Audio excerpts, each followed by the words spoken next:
Memang enak ikan teri, dimakan di atas rakit. Bukan saya tidak mau datang ke Ummu Sabri, tapi waktu itu sedang ada Covid.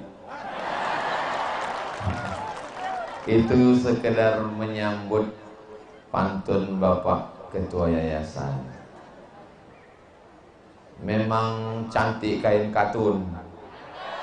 Kain katun pemberian teman. Saya tidak lagi berpantun karena sudah dihabiskan Ketua Yayasan. Tadi Bapak Wakil Gubernur Sulawesi Tenggara begitu sampai mengatakan, Masya Allah, ramai jamaahnya Pak Ustadz, kata beliau. Dalam hati saya, ini Ummu Sabri, santrinya saja, siswinya saja 2.000 orang. Ditambah ayahnya 4.000, ditambah ibunya 8.000. Ada juga yang ibunya 2. Ditambah kakaknya 10.000. Ditambah neneknya setengah sudah meninggal. Jadi ini keluarga besar Ummu Sabri saja, belum lagi jamaah yang umum. Semua yang hadir, Bapak Wakil Gubernur, Bapak Sekda, Bapak Kepala Dinas, Kepala Badan, Kepala Kantor yang ada kepala maupun tidak berkepala, Bapak Kapolda, Bapak Danrem, Bapak Kajati, Kepala Kantor Kementerian Agama, Ketua Majelis Ulama Indonesia, Pembina, Pengawas, Ketua, Sekretaris, Bendahara Yayasan Ummu Sabri, guru-guru kita semua, para kiai, para alim, para ulama, hadirin hadirat, muslimin muslimat, mukminin mukminat, solihin solihat yang belum kawin dan belum sunat. Semua yang hadir ini dimuliakan Allah Subhanahu wa taala. Amin ya rabbal alamin. Sahabat-sahabat Banser yang sudah mengawal keliling lingkaran dari mulai mobil sampai naik ke atas pentas. Kalau saya tidak dikawal tadi mungkin sampai di atas ini sudah terkilir. Semua yang sudah berkontribusi malam ini, Ummu Sabri, lalu kemudian Badan Kontak Majelis Taklim BKMT, lalu kemudian Majelis Taklim Al-Khansa, dan semuanya. Dan anehnya semua penyelenggaranya ini perempuan. Al-Khansa perempuan, BKMT perempuan, Ummu Sabri perempuan. Karena kalau laki-laki Abu Sabri. Ternyata kalau perempuan itu baik, semuanya jadi baik. Suaminya jadi ikut baik, anaknya jadi ikut baik, keluarganya juga jadi baik. Tapi kalau sudah perempuan itu jadi kuntilanak, suaminya genderuwo dan anaknya tuyul. Kita doakan semua perempuan solihah semua insya Allah. Amin ya rabbal. Kemarin malam ada seorang tamu datang ke rumah saya. Dia bercerita tentang seorang ibu punya anak 4, mobilnya Alphard, meninggal hari Jumat, sakitnya hari Selasa, malam Rabu, malam Kamis, malam Jumat, 3 malam 4 hari tidak ada satupun anaknya yang mau membawa ke rumah sakit. Bukan karena miskin, bukan karena nggak ada mobil, dan orang tua meninggal. Kasus yang lain, ada seorang ibu sakit terbaring 5 tahun di dalam kamar, tidak bisa bangun. Umur di atas 70. Anak perempuannya menjenguk hanya sekali. Dan biaya perobatannya 1 bulan 10 juta. Anak perempuannya hanya membantu 1.800.000. selama 5 tahun. Bukan dia miskin, uangnya banyak. Kasus yang ketiga, seorang ibu. Ini kok ibu terus? Memang ibu-ibu bermasalah. Seorang ibu, kata anaknya yang ada di Jakarta, tolong bawa ibu jalan-jalan ke Jakarta. Sampai di sana medical check up, diperiksa dari ujung rambut sampai ke ujung kaki. Lalu dokter mengatakan ini ibu gulanya tinggi. Akhirnya si anak tidak ngasih ibu makan nasi selama 3 bulan. Akhirnya sempoyongan dan tumbang. Dibawa ke rumah sakit. Dokter bertanya, ibu ini kurang gizi. Fakta, nyata, true story, tidak dibuat-buat. Kasus yang keempat, satu oknum calon dokter diminta, dituntut, ditekan senior, atasan, stres, depresi, bunuh diri. Beritanya bisa dicari www.google.com. Akhirnya karena anak tidak lagi terdidik, maka tadi sebelum kemari saat makan saya melihat di TV anak-anak yang tidak bisa dididik oleh orang tua akan diserahkan ke tentara. Silakan daftar segera. Mau dibawa kemana hubungan kita, Besti?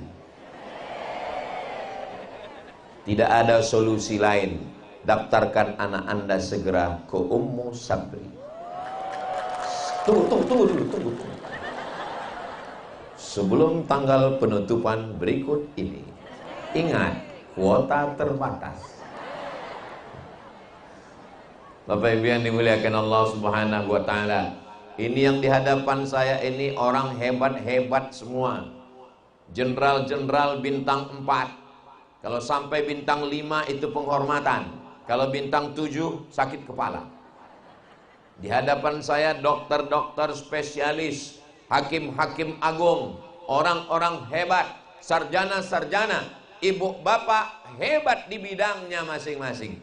Tapi dalam pendidikan anak, kita bukan apa-apa dan bukan siapa-siapa. Betul lu? Tuh ngaku semua. Saya insya Allah kalau disuruh tausiah tablik akbar di gor, gedung olahraga, di lapangan sepak bola, di stadion, tidak angkuh, tidak sombong, bismillah, tawakkaltu 'alallah, la haula wala quwata illa billah. Tapi kalau disuruh mendidik anak TK 1 kelas, innalillah. Memang Ustaz pernah nyoba? Pernah saya coba. Ustaz datang ke TK kami ceramah. Oke, siap. Saya sangka mau menceramahi bapaknya, rupanya anaknya. Begitu saya coba ceramah 5 menit, Assalamualaikum warahmatullahi wabarakatuh. Alhamdulillahilladzi bini'matihi tatimmus shalihat. Wassalatu wassalamu ala sayyidis sadat. Saya sudah mencoba ayat dan hadis, satu pun anak TK itu nggak ada yang peduli. Mereka tetap mengecik gigi. Ini saya berpikir nih kalau saya teruskan ini harga diri saya bisa hilang di TK ini. Akhirnya supaya jangan sampai hilang down saya, lalu saya minta kepada mohon maaf panitia, bisa kepala TK-nya hadir. Datang kepala TK-nya kecil.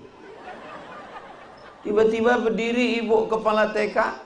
Lalu dia bilang ke anak TK semua, tepuk anak soleh. Anak soleh, sayang mama, sayang guru. Selesai. Dalam hati saya kalau tahu begitu ngapain nggak saya aja. Ternyata bukan tepuknya, tapi orang yang memberikan tepukan itu. Jadi jangan katakan pisau silet itu tumpul karena dia tidak bisa memotong batang kelapa. Dan jangan katakan kampak itu tumpul karena dia tidak bisa memotong kumis. Karena dia sudah punya objeknya masing-masing. Ibu Bapak wanita karir, pergi pagi pulang petang, peras keringat, banting tulang, tunggang langgang, lintang kukang. Tidak ada yang bisa mendidik anak kita kecuali lembaga pendidikan yang sudah teruji. Maka tidak ada jalan lain, masukkan ke Ummu Sabri. Dia memang setiap 5 menit diulang terus. Ini Ummu Sabri bukan kekurangan santri. Ummu Sabri tidak kekurangan siswa dan siswi. Dia sudah malah berlebih-lebih, sudah 2000 orang. Lalu untuk apa Ustadz omongin terus? Saya ingin menyelamatkan anak bangsa kita supaya selamat dari narkoba. Amin. Selamat dari zina, selamat dari LGBT, selamat dari lem kambing, selamat dari pil anjing gila, selamat dari spiritus. Kok spiritus Pak Ustadz? Saking kan inginnya mabuk, mau beli sabu-sabu mahal, mau beli ganja mahal, akhirnya beli Pertamax. Rencana mau mabuk, enggak mabuk juga, karena isinya solar. Akhirnya mabuk spiritus yang dulu waktu kita kecil untuk lampu strongkeng, disiramkan ke kopi, rencananya mau mabuk. Begitu diminum bukannya mabuk, mati langsung. Saudara yang dimuliakan Allah Subhanahu wa taala, bangsa kita bangsa yang besar, dari Sabang Aceh sampai Papua, sumber daya alamnya luar biasa. Kalau generasi ini hancur, kita akan terjajah sekali lagi. Cukup kita dijajah oleh Belanda, kita dijajah oleh Jepang, hampir dijajah oleh komunis. Ke depan kita mesti menjadi tuan rumah di negeri kita sendiri, insya Allah. Amin ya rabbal alamin. Bagaimana hubungan Sulawesi Tenggara dengan Ummu Sabri? Sulawesi Tenggara itu prinsipnya, pertama maju, yang kedua apa tadi ya? Aman, yang ketiga sejahtera. Mudah cara ngingatnya, mas. Maju, aman, sejahtera, ujungnya R, mas R. R-nya religius. Terus tadi Ustadz kok enggak ingat? Saya pura-pura, saya mau ngetes jamaah aja. Lalu apa hubungan Sulawesi Tenggara dengan As-Sabri? M pertama, maju. Syarat untuk maju sudah dimiliki para siswa-siswi karena kurikulum mereka Cambridge, Inggris, bahasa Inggris.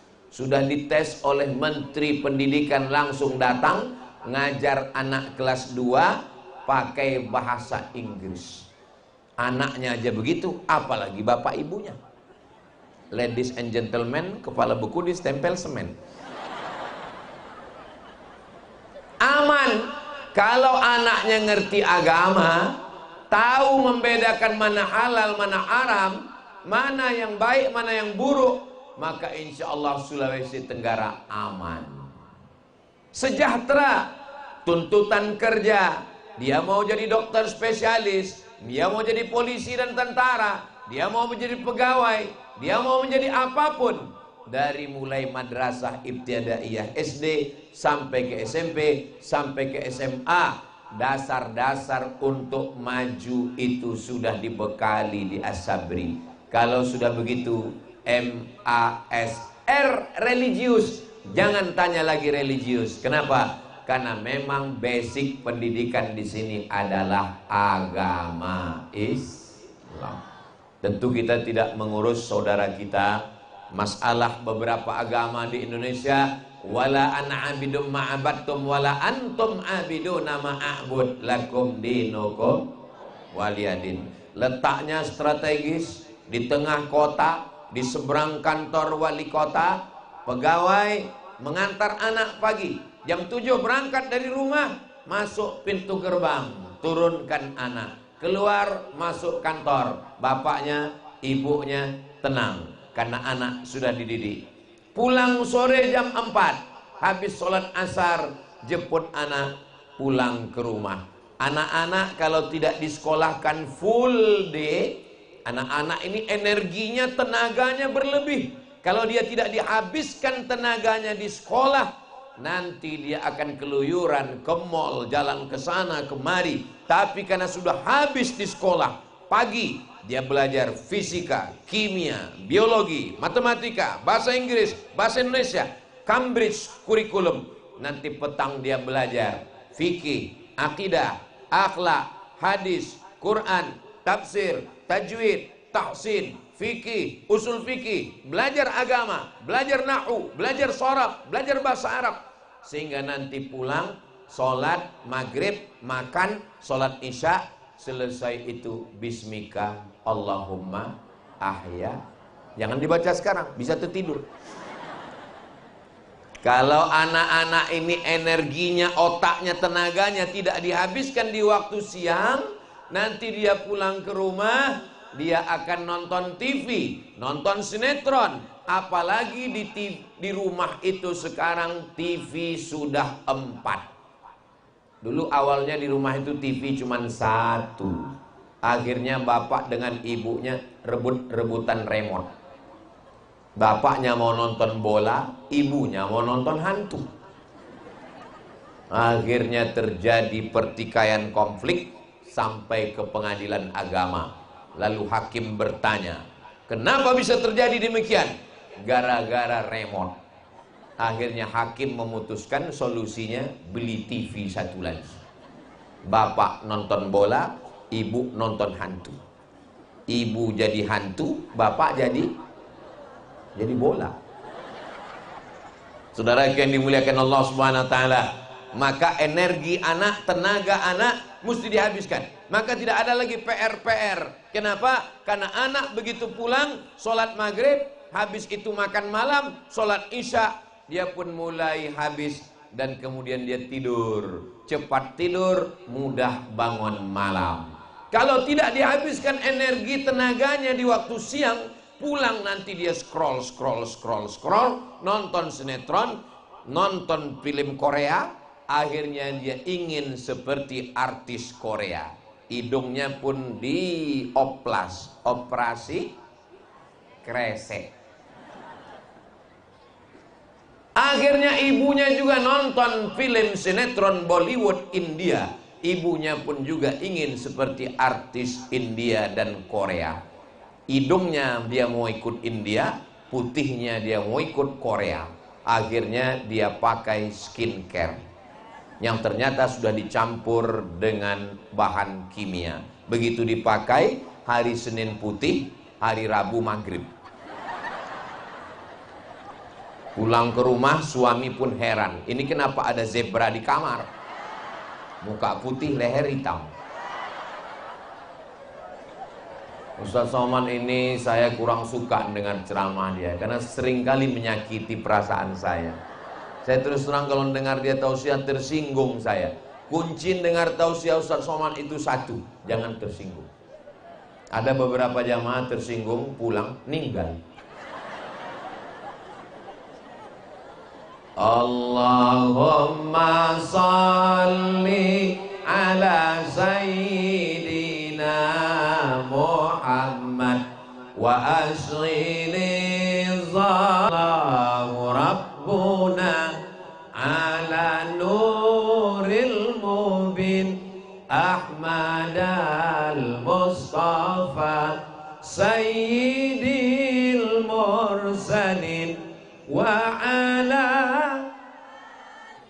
wa sahbihi ajma'in wa ala alihi wa sahbihi ajma'in. Allahumma salli ala sayyidina Muhammad. Mendidik dengan hati. Kenapa disebut dengan hati? Karena mata diperintahkan oleh hati, telinga diperintahkan oleh hati. Yang melangkah ke Ummu Sabri ini kaki, tapi kaki diperintahkan oleh hati. Hati itu di mana Pak Ustadz? Di dada sebelah kiri, berdegup dan berdetak.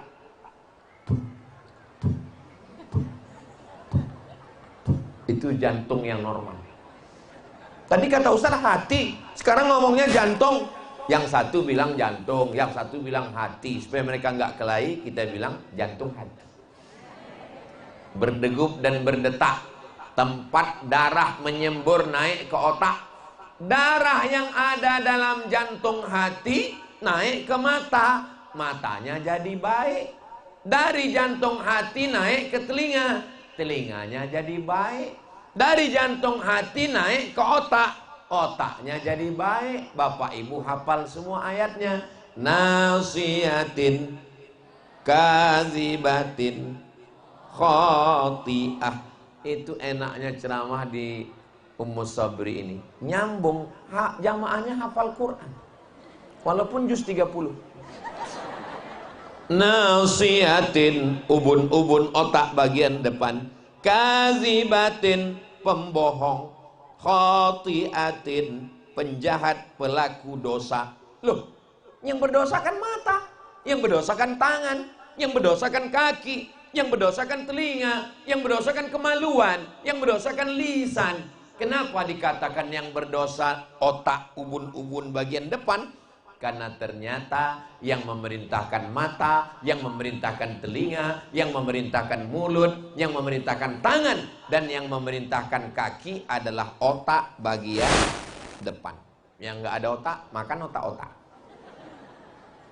Ustaz Somad, tadi katanya jantung hati, sekarang otak. Dari jantung darahnya naik ke otak. Otaklah yang memerintahkan mata. Jantung dapat darah dari mana? Jantung dapat darah dari makanan. Maka ibu bapak kasih anaknya makanan yang halal. 1 mangkok nasi haram. Ustaz kok ingat mangkok nasi? Soalnya tadi saya makan nasi 1 mangkok, tapi mangkoknya kecil. 1 mangkok nasi haram berubah menjadi setetes darah. Darah haram masuk ke jantung. Dari jantung naik ke otak. Otaknya jadi jahat. Yang susah ngajar siapa? Ustadz dan ustazah di Ummus Sabri. Tapi kalau ibu bapak kasih makanan halal, insya Allah anaknya juga baik. Itu makanya mendidik dengan hati. Mendidik dengan handphone. Apa kata Ustadz tadi? Anak nangis, kasih handphone. Anak nangis, kasih handphone. Anak nangis, kasih handphone. Anak tergantung dengan handphone. Ingat, kita sekarang 30, 40, 50, 60. Nanti pas kita sudah tua, kita nangis, kita mau mati, kita sakratul maut, dia balas. Dulu waktu aku kecil kamu kasih handphone kan? Iya. Sekarang waktu kamu mati pun saya kasih juga handphone. Mohon maaf ya ma, mohon maaf ya pak, mohon maaf ya ayah, mohon maaf ya ibu. Sebentar saya cari dulu aplikasi Yasin. Dengar sendiri. Yang saya omongkan ini bisa terjadi atau tidak? Bisa. Tapi anak-anak kita di Ummus Sabri dikasih makanan yang halal, darahnya bersih, naik ke otak, otaknya bersih. Saya sudah banyak nanya ke ustadz dan ustazah guru yang ngajar di sekolah. Ibu sudah lama jadi guru, Bu. Sudah 40 tahun Ustadz Somad. Gimana rasanya ngajar? Ada anak-anak itu yang susah sekali ngajarnya Pak Ustadz. Nggak tahu entah dikasih makan apa di rumah. Makanannya tetap nasi, makanannya tetap cumi, makanannya tetap kepiting, makanannya tetap ikan, tapi dikasih dari uang yang haram. Itulah mengapa pesan Allah dalam Al-Quran, kulu, makanlah min thayyibat, yang baik-baik saja. Saya yakin dan percaya ini yang hadir ini semua makanannya baik-baik semua. Kalau nggak baik nggak mungkin dia mau melangkahkan kaki datang. Bapak Wakil Gubernur di tengah kesibukan hadir. Bapak-bapak yang diminta untuk mewakili hadir karena satu dan lain hal, karena kesibukan. Adapun yang lalu-lalu mungkin kita punya dosa, pernah makan haram. Mudah-mudahan Allah mengampunkan semua dosa-dosa kita insya Allah. Allah kayak bersih aja Ustaz Somad itu ngomong. Memangnya Ustaz nggak pernah makan haram? Pernah. Hah? Ustaz pernah makan haram? Kapan Ustaz?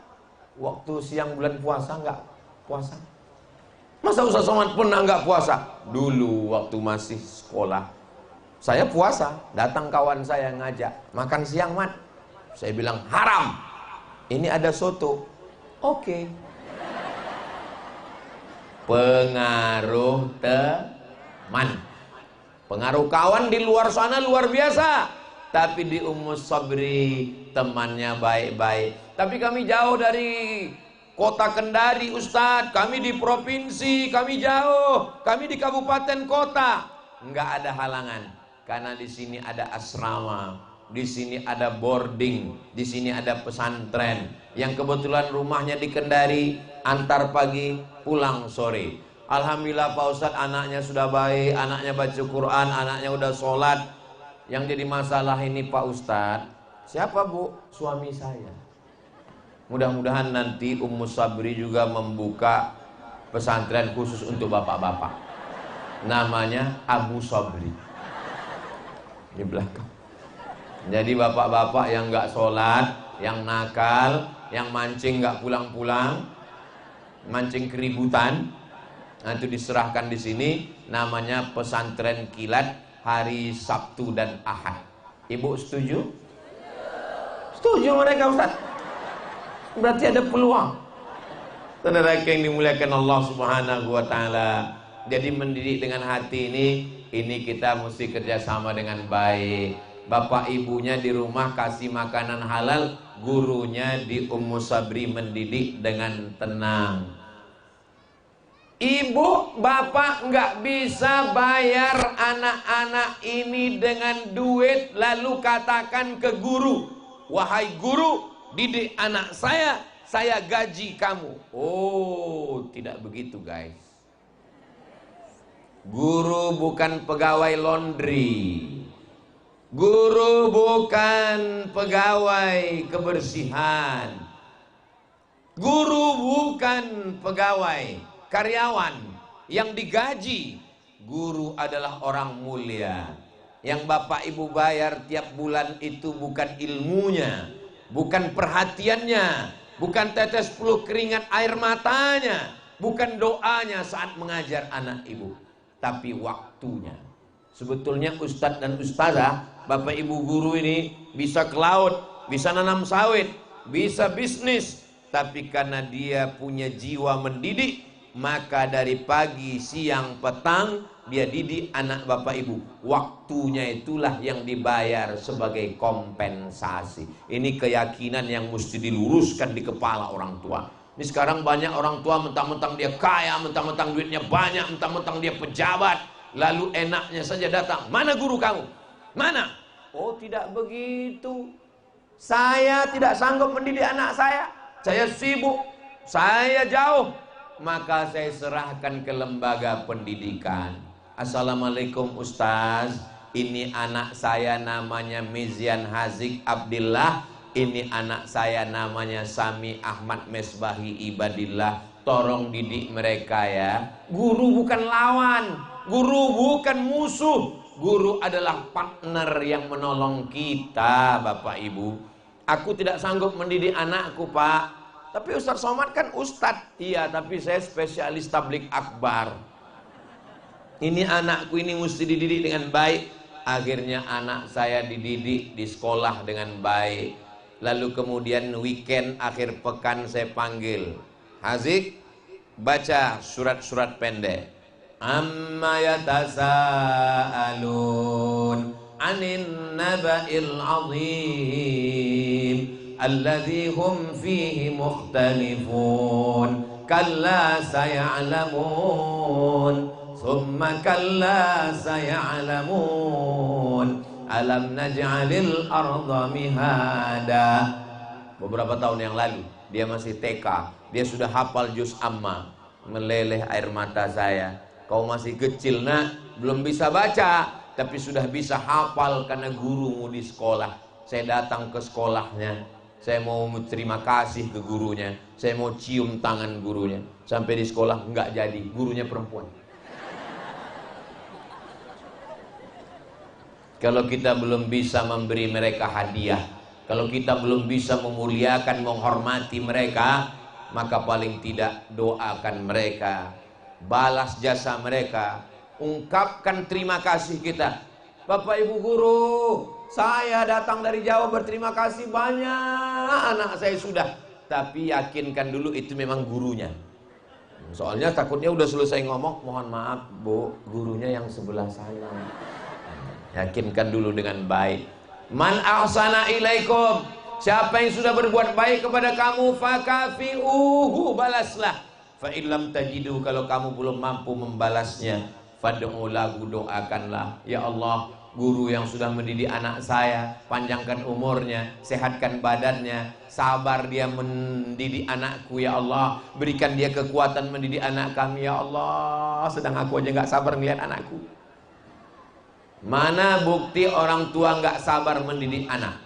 Waktu Covid kemarin, berapa banyak orang tua yang datang menemui kepala sekolah supaya minta sekolah segera dibuka. Yang ngomong ke saya kepala sekolah, Ustaz Somad, ini Covid, pemerintah ngelarang ada pertemuan karena takut penyebaran virus, bakteri, penyakit. Tapi orang tua mendesak supaya kepala sekolah membuka sekolah. Kenapa? Karena kami udah nggak tahan lagi di rumah. Betapa orang tua pun tidak mampu mendidik anak-anaknya. Maka ini salah satu kesadaran kita bahwa lembaga pendidikan, bahwa sekolah, bahwa pesantren itu menolong, meringankan beban kita. Betul apa tidak, Bu? Terserah, Ibu bilang tidak pun saya tetap lanjut. Lalu kemudian ketika di Ummu Sabri, di sini anak-anak dididik, laki-laki pakai celana panjang, pakai kain sarung. Jangan nanti begitu mereka pulang ke rumah, dia lihat bapaknya pakai celana pendek. Hitam-hitam si tampuk manggis, sudahlah hitam lutut bekudis. Ini ustaz-ustazah di Ummu Sabri sudah membangun istana di tepi pantai. Istananya cantik, tapi kemudian begitu datang ombak, hancur lagi. Besok dibangun lagi, hancur lagi. Besok dibangun lagi.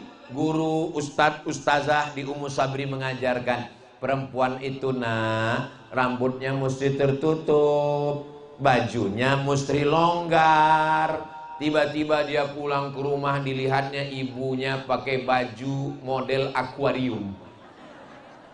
Di dalamnya ada ikan mas koki. Buyar semua pendidikan. Akhirnya anak kita mengalami kepribadian ganda. Satu sisi dia sayang sama gurunya, tapi satu sisi dia juga sayang sama ayah ibunya. Di matanya ayah ibunya nggak mungkin salah, tapi menurut pengajaran gurunya ini salah karena bertentangan dengan ajaran agama Islam. Akhirnya dia confused, dia mengalami kebingungan, otaknya belum bisa nangkap itu. Maka ibu tolong paksa-paksakan diri pakai jilbab panjang, baju panjang. Jangan lagi dipakai baju yang belum selesai dijahit. Namanya you can see. You, kamu can, bisa sih melihat. Kamu bisa melihat ketiak seperti leher onta. Ustadz ngomongnya kok begitu, biar supaya melekat di hati dan pikiran. Nanti kalau pulang dipakai langsung ingat leher onta. Saudara yang dimuliakan Allah Subhanahu wa taala, ketika mereka dididik hanya dengan pendidikan di depan kelas, hanya dengan presentasi makalah, tapi mereka tidak melihat bukti nyatanya. Maka begitu sinkron antara ustadz ustazah di Ummu Sabri. Masalah bangunan Ummu Sabri jangan ragukan lagi, bangunannya cantik. Ya tapi ustadz ngomong cantik kan karena malam. Tadi siang saya sudah dibawa ke sini. Tadi siang sebelum ke hotel saya dibawa dulu mampir keliling untuk melihat ini Ummu Sabri, ini pintu masuk, ini pintu keluar, ini bangunannya. Saya tak bisa berkata-kata. Wow, amazing. Bangunannya cantik, lapangannya luas, pakai tanah lapang, anak-anak bisa berolahraga, fasilitas tidak kurang apapun. Tapi Untuk provinsi dengan kabupaten kota, satu provinsi Sulawesi Tenggara yang begitu luas, ditambah pulau-pulau, apakah cukup hanya satu lembaga pendidikan Islam? Tidak. Saya mau ada di antara orang Sulawesi Tenggara, di kabupaten kota yang kaya-kaya, yang punya uang banyak, yang punya perahu perusahaan, yang punya kebun, datang ke Ummus Sabri, konsultasi. Kami rencana ingin juga membuat lembaga pendidikan di kabupaten kota. Bagaimana supaya tanahnya tidak jadi masalah? Oh, kalau begitu tanahnya dibuatkan akta, ikrar, wakaf, yayasan. Saya mau setelah ini orang pada datang untuk menyelamatkan anak bangsa. 1945 Presiden Soekarno-Hatta mengproklamirkan kemerdekaan Indonesia. Apa kata Hatta? Bung Hatta mengatakan, kalau mau Indonesia baik, dua yang mesti dibangun. Pertama, pendidikan. Yang kedua, rumah sakit. Rumah sakit sampai ke hari kiamat tetap ada orang sakit. Mudah-mudahan yang sakit-sakit diangkat Allah penyakitnya sehat walafiat. Pendidikan akan terus ada. Taman SD, SMP, taman SMP, SMA, taman SMA perguruan tinggi, S1, S2, S3, S teler, S cendol, S doger, S Bandung. Silakan anakmu terbang sejauh mata memandang. Tamat dari As-Sabri, dapat beasiswa ke Cambridge University, amin. Dapat beasiswa ke Harvard University, amin. Dapat beasiswa ke McGill Canada University, silakan. Pertemuan timur dan barat, pertemuan sains dengan Islam. Di sini dia belajar Quran, belajar hadis. Di sini juga dia belajar fisika, kimia, dan bahasa Inggris. Maka saya tidak setuju kalau ada di antara ibu bapak maksa anaknya mesti sekolah agama. Nggak bisa. Mazhab saya tidak begitu. Saya tidak paksa anak saya, santri saya. Yang penting belajar agama itu pendidikan TK, SD, SMP, SMA. Adapun pendidikan tinggi, jangan paksa dia. Ustaz Somad, gimana cara berangkat ke Mesir? Oh, ini sekarang lagi buka ini. Kementerian Agama tes ke Mesir. Yang mau ke Mesir ini bapak apa anaknya? Saya Pak Ustaz. Kalau gitu bapak aja yang ke Mesir. Anaknya nggak mau. Anak nggak mau dipaksa juga berangkat. Akhirnya anaknya berangkat pulang. Dia nggak jadi ustadz, jadi Fir'aun. Orang dia nggak mau. Sampai di sana dia belajar kepada Fir'aun aja. Tapi kalau anaknya yang mau, terus Ustaz Somad dulu, memang saya yang mau.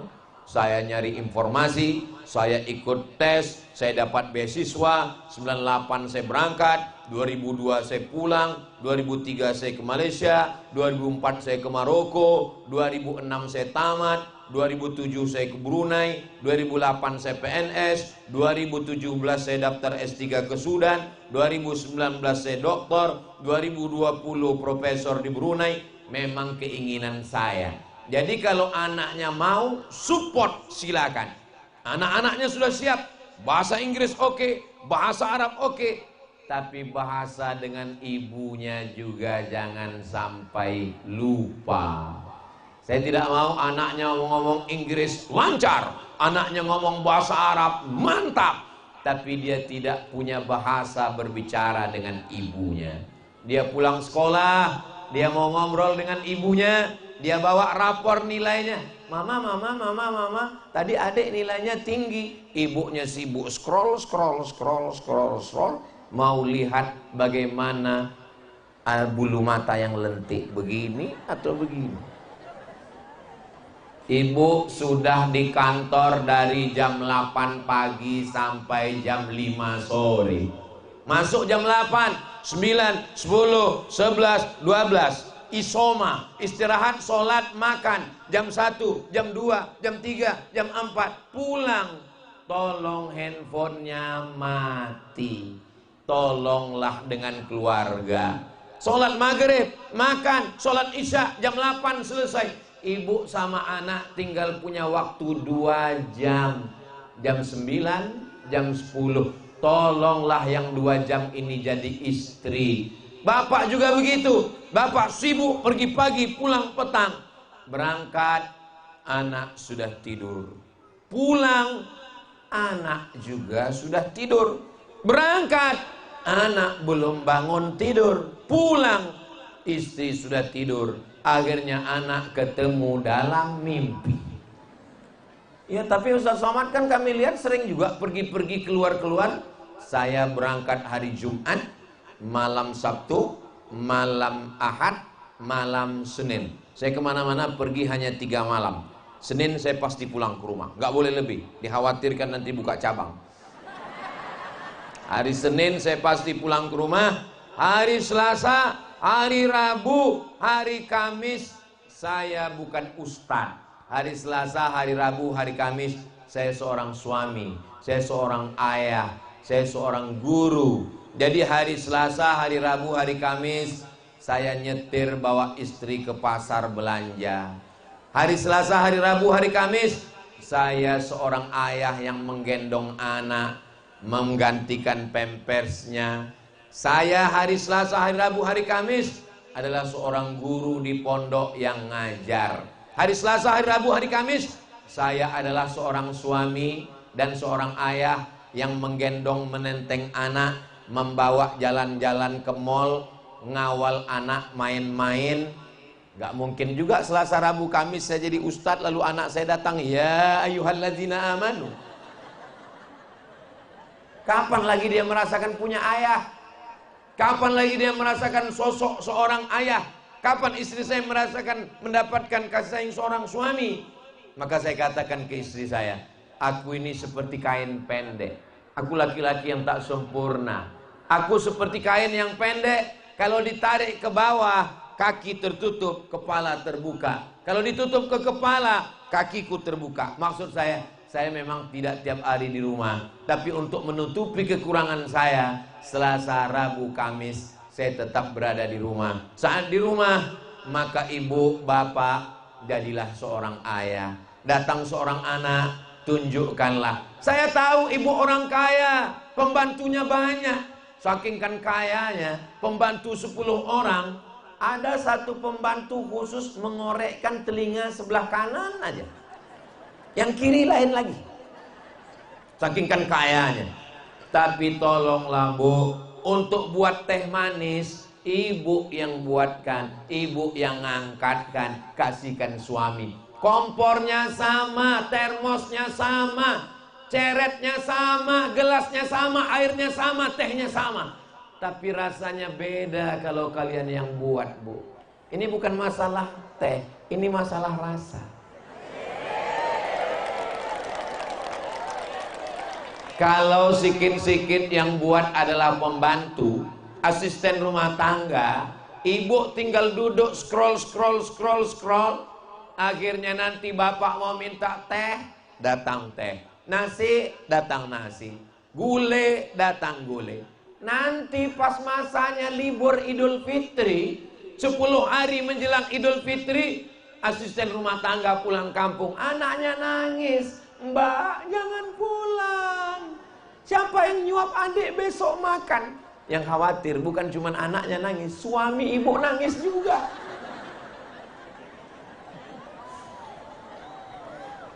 Allahumma sholli.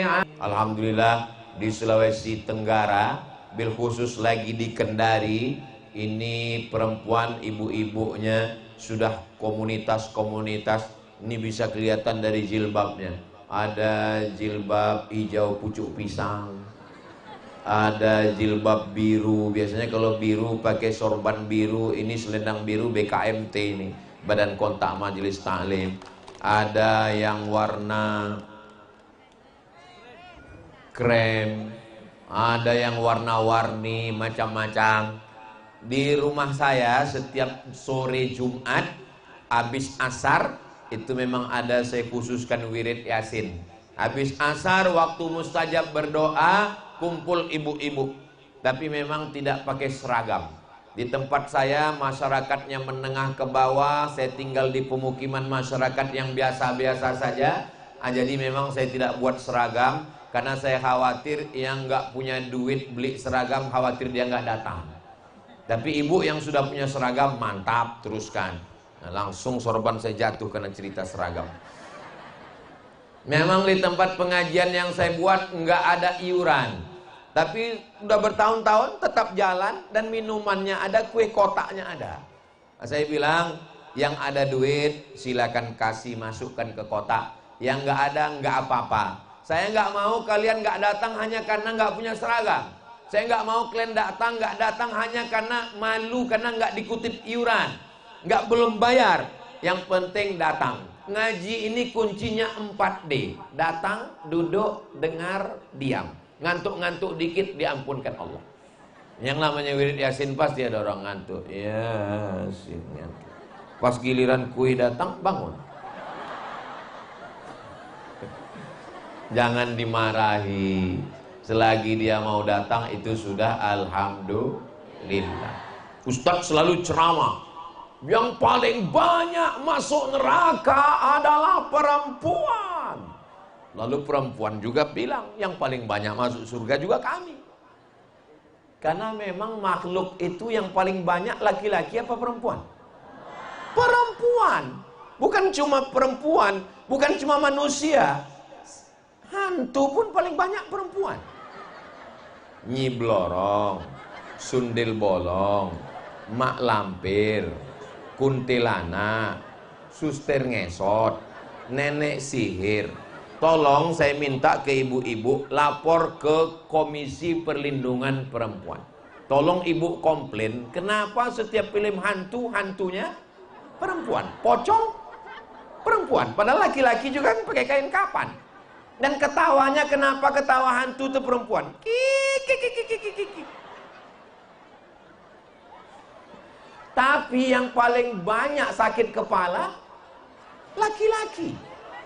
Coba nanti buka di internet iklan sakit kepala. Paling banyak laki-laki. Dan menurut sensus yang paling banyak gila laki-laki. Jadi intinya tolong tenangkan dulu. Bahwa sehebat apapun laki-laki, semantap apapun karirnya, di balik laki-laki yang hebat ada dua perempuan yang luar biasa, ibu dan istri. Ini di atas ini laki-laki hebat semuanya. Semuanya dilahirkan oleh perempuan. Ada yang dilahirkan bencong? Nggak ada. Maka didik, ibu punya anak perempuan, didik dia menjadi perempuan yang baik-baik. Kalau perempuan itu baik, saya ceramah ini malam ini aja, malam ini. Ini yang menguasai medan lapangan ini laki-laki apa perempuan? Perempuan. Ustadz yang dikasih pentas khusus. Ini kami laki-laki malam ini kaum minoritas ini. Saudara yang dimuliakan Allah Subhanahu wa taala. Makanya saya buat pondok pesantren perempuan. Namanya Ma'had Az-Zahra, perempuan. Yang laki-laki namanya Nurul Azhar. Ditanya orang, kenapa Ustaz buat perempuan? Karena kalau perempuan baik, dia akan melahirkan anak yang baik, menantunya jadi baik, cucunya jadi baik, suaminya jadi baik.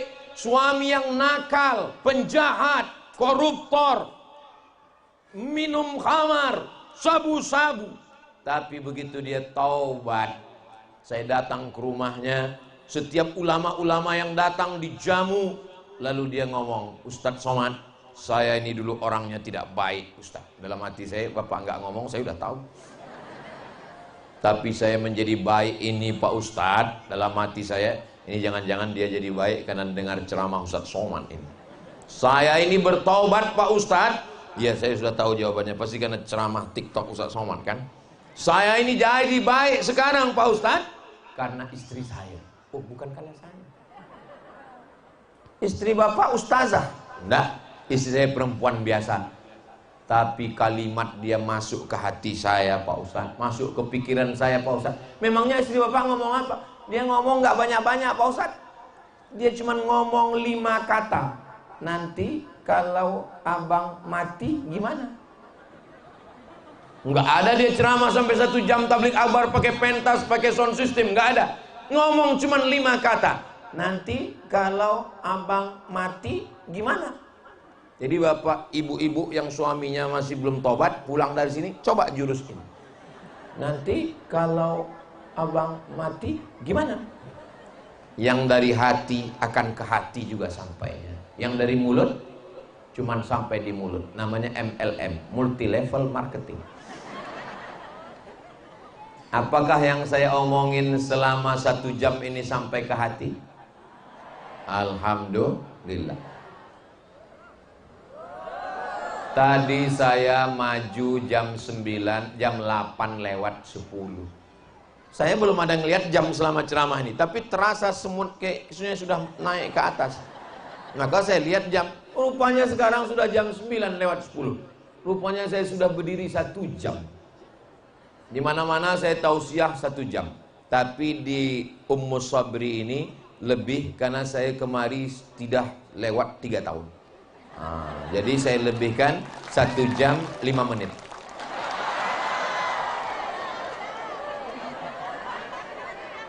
Anak-anak kita perlu teladan. Di sini dia diajarkan berakhlakul karimah, sopan santun, ngomongnya lembut. Sampai di rumah dia lihat bapaknya ngomong jorok, kotor, yang diomongin comberan dan tong sampah. Dia dengar ibunya ngomong, yang keluar dari mulutnya bukan hewan, tapi semua kebun binatang. Maka dia mengalami kekacauan pemikiran. Di sini anak-anak diajarkan AI. AI akan mengalahkan kecerdasan manusia. Manusia kalau ditanya ada lupanya, tapi AI maka tanya apapun dia akan menjawab. Tapi ada yang tidak bisa dilakukan AI. AI tidak bisa membedakan mana hak, mana batil, mana bengkok, mana lurus, mana hitam, mana putih, mana baik, mana buruk. Karena AI hanya penyedia informasi yang bisa menyarankan dengan nasihat, dengan keteladanan. Yang tidak bisa dilakukan AI adalah hati, karena AI tidak punya hati. Jadi kalau ibu tidak mendidik dengan hati, ibu tidak punya hati, nanti ibu dipanggil oleh anaknya, "Hai mama AI." Suami kalau dia tidak punya hati, suami AI. Karena memang kita sekarang semuanya internet, semuanya online. Ngaji online, pinjaman online, game online, judi online, istri online, tapi nerakanya offline. Makanya malam ini jamaah ini hadir. Selama 3 tahun ini kami online Ustadz. Kami nonton ceramah Ustadz di channel Ustadz Abdul Somad Official. Subscribe, like, share, and comment. Malam ini kami mau offline. Tadi begitu pesawat landing, lalu kemudian saya lihat di kaca ada percikan hujan. Saya lihat langit mendung gelap. Saya tanya Ustadz, nanti malam kita di mana Ustadz? Di Tanah Lapang Ustadz Somad. Innalillahi wa inna ilaihi raji'un. Tapi waktu tadi sore di bawah, oh masjidnya besar. Berarti nanti malam kalau hujan bisa pindah ke masjid. Suasana hati tenang. Rupanya doa orang yang soleh dan solehah, walaupun tidak ada bintang, gelap, hujan tertahan. Begitulah kabulnya doa jamaah malam hari ini. Maka apa maksudnya? Manfaatkan lisan yang terkabul doa untuk mendoakan anak-anak. Sholat hajat. Sholat hajat tidak mesti malam. Sholat hajat bisa setelah sholat doa. Sholat hajat bisa setelah sholat isyraq. Sholat hajat bisa setelah sholat zuhur. Sholat hajat bisa setelah tahajud malam. Bagi yang pakai usolli sunnatal hajat. Bagi yang nggak pakai usolli, nggak pakai usolli. Allahu Akbar. Jangan kelahi masalah usolli nggak usolli. Ini ikhtilaf antar ulama. Yang penting substansinya berdoa. Tapi berdoa baca Quran bagus. Berdoa habis baca Yasin bagus. Yang paling bagus adalah berdoa setelah selesai sholat hajat. Ayatnya Pak Ustadz, saya kalau setiap menjelaskan sholat pasti jamaah nanya, ayatnya Pak Ustadz kayak banyak hafalan aja. Ya kulhu itu apalagi. Kul wallahu ahad. Nah, di sujud terakhir minta sama Allah. Tapi saya nggak bisa bahasa Arab Pak Ustadz. Yang nggak bisa bahasa Arab, mintanya dalam hati pakai bahasa masing-masing. Selamatkan anakku dari narkoba, selamatkan anakku dari playboy cap tupai, selamatkan anakku dari lem kambing, selamatkan dia ya Allah, bukakan pintu hatinya belajar ya Allah. Di sujud terakhir, setelah salam minta lagi sama Allah. Al-Fatihah artinya pembuka, membuka pintu hati yang terkunci, membuka pintu pikiran menerima pelajaran. Bacakan, ya Allah bukakan pintu hati anakku Al-Fatihah, bukakan pikirannya Al-Fatihah, selamatkan dari perbuatan aniaya zalim Al-Fatihah, jangan sampai dia membuli teman-temannya Al-Fatihah, buat guru-gurunya sayang mendidik dia Al-Fatihah. Berapa kali Pak Ustaz? Sebanyak-banyaknya. Karena mulut lisan membaca subhanallah, alhamdulillah, la ilaha illallah, Allahu akbar. Tapi kalau anaknya nanti libur sekolah, ini nanti habis ujian semester pulang, diminta ngasih kultum, ngomong bahasa Inggris di masjid, orang nanya, itu anak ibu ya? Iya. Yang di Ummu Sabri, betul. Hebat dia anak ibu. Siapa dulu mamanya? Jangan sombong, jangan angkuh, segera balik sampai kita merasa anak saya, karena saya, enggak, semuanya karena Allah. Hebat anaknya ya, bahasa Inggrisnya pakai standar kurikulum Cambridge. Alhamdulillah. Ini anak ibu, alhamdulillah. Ini suami, innalillah. Saudara yang dimuliakan Allah Subhanahu wa taala, salah satu sebab ain diambil dari kata mata. Gara-gara mata melihat, muncul hasad dan dengki, datang setan menghampiri, itulah terkena penyakit. Maka semuanya balikkan kepada Allah. Alhamdulillah, masya Allah, tabarakallah. Yayasan Ummu Sabri sudah berbuat, ustadz dan ustazahnya sudah mendidik, bapak ibu wali muridnya sudah melakukan. Tapi ada orang yang mungkin tidak berkecimpung di bidang pendidikan. Mereka tidak ngajar, mereka tidak ceramah, mereka tidak tablik akbar, mereka tidak hafal Quran, mereka tidak dengan ayat, mereka tidak dengan hadis, tapi mereka menolong agama dengan tanda tangannya. Mahasiswa yang berhasil TOEFL, Test of English Foreign Language, yang berhasil TOEFL, Test of Arabic Foreign Language, kasih beasiswa ke Al-Azhar Kairo Mesir. Bisa atau nggak bisa? Bisa. Ustadz Abdul Somad dulu waktu ke Mesir 98 itu dapat beasiswa, ya. Dapat beasiswa dari mana? Dari Al-Azhar Mesir. Ustadz nggak ada buat proposal? Ada. Saya buat proposal ke bupati, ke wali kota, ke gubernur, saya kirim. Satu pun nggak ada yang membalas. La salam wala kalam. Apakah lalu karena nggak dibalas, lalu saya nggak berhasil kuliah? Saya S1 Al-Azhar, saya S2 Darul Hadis Maroko, saya S3 Omdurman Islamic University Sudan, saya profesor dari Universitas Islam Sultan Syarif Ali Brunei Darussalam. Saya tetap sekolah. Andailah dulu mereka membalas surat saya itu, lalu dibelikan mereka saya tiket, mungkin malam ini mereka dapat aliran pahala di kubur mereka. Tapi memang dasar mereka nggak mau dapat pahala, itulah dia nggak ngasih saya beasiswa. Ustaz sakit hati, saya enggak, cuman ingat aja. Maka saya balaskan sakit hati saya. Dimanapun saya ceramah, selalu saya sampaikan, bupati, wali kota, gubernur, pejabat, siapapun, mumpung tanda tangan masih ada, mumpung masih ada kuasa, pakai untuk menolong agama Allah. Takbir. Memangnya kalau anak-anak Kendari, anak Sulawesi Tenggara belajar ke Al-Azhar Kairo Mesir, pulang jadi ulama, ada untungnya bagi saya? Enggak ada. Tapi saya dapat amal jariah sampai hari kiamat. Ibu setuju? Dari bunyinya kayaknya enggak setuju. Sebelum saya berangkat, almarhumah emak saya dipanggil ke Masjid Agung. Mak, ini ada yang balas mak. Datang mak saya ke Masjid Agung. Pulang dari Masjid Agung dia bawa, alhamdulillah kau dapat bantuan ke Mesir. Berapa mak? Buka 200.000 rupiah. Waktu itu 98 dolar sedang melambung krisis moneter. 1 dolar yang sebelumnya 2.500, 98 dolar melambung 20.000. Bulan Mei Presiden Soeharto jatuh karena reformasi akibat dolar yang melambung dari 17.000 naik ke 20.000. Pemerintah Republik Indonesia sudah menyiapkan pesawat untuk membawa mahasiswa dari Kairo pulang ke Indonesia. Pesawat Hercules yang nggak ada kursinya, jadi duduknya di lesehan. Orang Mesir berkata, tidak boleh ada satupun anak Indonesia yang pulang. Selama kami masih ada di Mesir, anak Indonesia tetap belajar.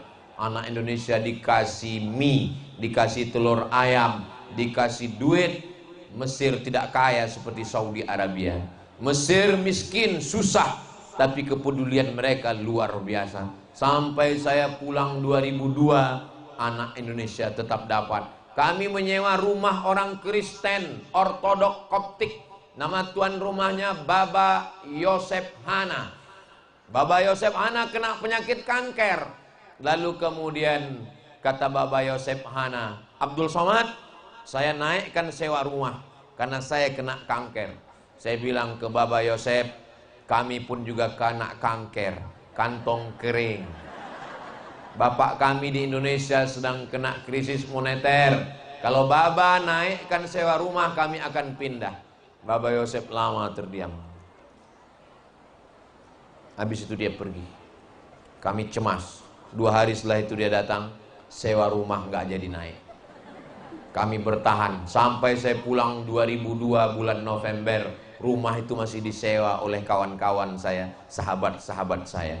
Begitulah kami dulu berjuang. Lalu kemudian makan dari mana? Beasiswa Al-Azhar. Tapi kan nggak cukup. Naik kapal laut, dipukul ombak, diempas gelombang, 2 hari 2 malam melaksanakan ibadah haji. Ini jamaah haji kita kloter pertama sudah sampai. Begitulah senangnya kami menyambut jamaah haji. Kita akan melayani jamaah haji.